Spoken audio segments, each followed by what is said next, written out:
الحمد لله رب العالمين والعاقبة للمتقين والصلاة والسلام على أشرف الأنبياء والمرسلين. ناظرین اکرام، السلام علیکم ورحمۃ اللہ وبرکاتہ. میں ڈاکٹر ذوالفقار احمد آپ سے مخاطب ہوں. آج انشاءاللہ ویلاگ نمبر 183 میں آپ سے گفتگو ہوگی. ناظرین، ہم گفتگو کر رہے تھے واقعہ افک کے اوپر. جب غزوہ بنو المصطلق سے واپسی ہوئی، اور جس طرح کہ میں نے پہلے بیان کیا تھا کہ رئیس المنافقین نے جو چال چلی اور تہمت لگائی اور واپس آ کے خوب پروپیگنڈا کیا. اب حضرت عائشہ رضی اللہ تعالی عنہا اس غزوے سے واپسی کے اوپر جب مدینہ پہنچی تو وہ بیمار ہو گئی اور مسلسل آپ 1 مہینے تک جو ہے وہ بیمار رہیں. دوسری طرف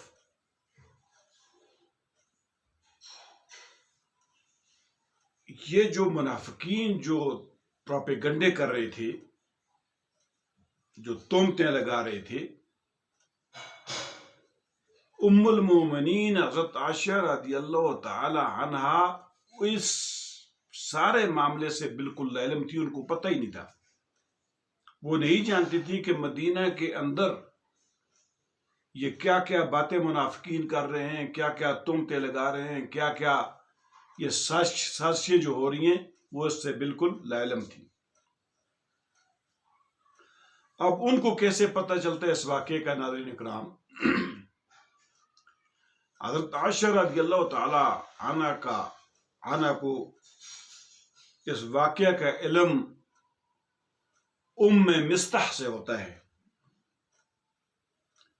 وہ اس طرح کہ جب ایک دن یہ بیماری سے، جب 1 مہینے کے بعد جب یہ بہتر ہوئی، ٹھیک ہوئی، تو ام مستح کے ساتھ رضی اللہ تعالی عنہ کے ساتھ یہ دونوں قضائے حاجت کے لیے باہر گئیں میدان میں.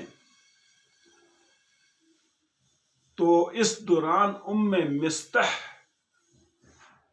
اپنی چادر میں پھنس کر پھسل گئیں. جب پھسلی تو اس پر انہوں نے اپنے بیٹے کو بددعا دی. جب حضرت عائشہ رضی اللہ تعالی عنہا اس بددعا کو سنتی ہیں تو وہ حیران ہو جاتی ہیں کہ اس نے اپنے بیٹے کو کیوں بددعا دی. تو حضرت عائشہ رضی اللہ تعالی عنہا نے ام مستح کو منع کیا کہ آپ ایسا نہ کرو، بیٹے کو بددعا نہ دو. ان کو ٹوکا اس بات سے. جب ٹوکا تو ام مستح نے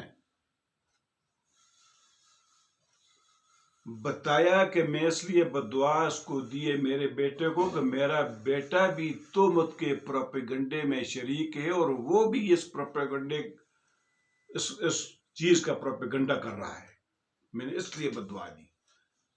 تو جب یہ بات ان کو کہی تو اس کے بعد پورا سارے کا سارا واقعہ جو ہے ام مستح نے حضرت عائشہ رضی اللہ تعالیٰ عنہ کو واقعہ کیا سنایا اور ساری تفصیل بتا دی. حضرت عائشہ رضی اللہ تعالی عنہ جب واپس آتی ہیں تو اس واقعے کی ٹھیک معلومات کے لیے کہ یہ کیا واقعہ ہے، کیا ماجرا ہے، کیا معاملہ ہے، جب واپس آتی ہیں تو سرور کونین محمد مصطفیٰ صلی اللہ علیہ وآلہ وسلم سے اجازت طلب کرتی ہیں کہ میں اپنے والدین کے گھر جانا چاہتی ہوں. تو سرور کونین نے ان کو اجازت دے دی. اب جب وہ گئیں اپنے والدین کے گھر تو والدین کے گھر جا کر ساری صورتحال کا جو ہے یقینی طور پر ان کو علم ہوا کہ یہ واقعہ ہوا، یہ باتیں ہوئیں، اس طرح کی تہمتیں لگی، اور اس طرح کی باتیں جو ہے مدینے کے اندر چل رہی ہیں۔ تو ام المومنین حضرت عائشہ رضی اللہ تعالیٰ عنہ بے اختیار رونے لگی، اور ناظرین کرام 2 راتیں اور 1 دن مسلسل ام المومنین حضرت عائشہ رضی اللہ تعالیٰ عنہ روتی رہیں، اتنا روتی رہیں کہ جیسا کلیجہ شک ہو جائے، کلیجہ پھٹ جائے، اس حد تک وہ روتی رہیں۔ ناظرین کرام، اب اس سے آگے کیا ہوا انشاءاللہ اگلے ویلاگ میں ہم اس پہ گفتگو کریں گے، بیان کریں گے، چونکہ اذان کا وقت ہوا چاہتا ہے، عشاء کی اذان کا، تو انشاءاللہ اس لیے مختصر کرتے ہیں اور اگلے ویلاگ میں اس پہ گفتگو کریں گے۔ تب تک کے لیے اجازت چاہتے ہیں، وآخر دعوانا ان الحمدللہ رب العالمین، والسلام علیکم ورحمۃ اللہ وبرکاتہ۔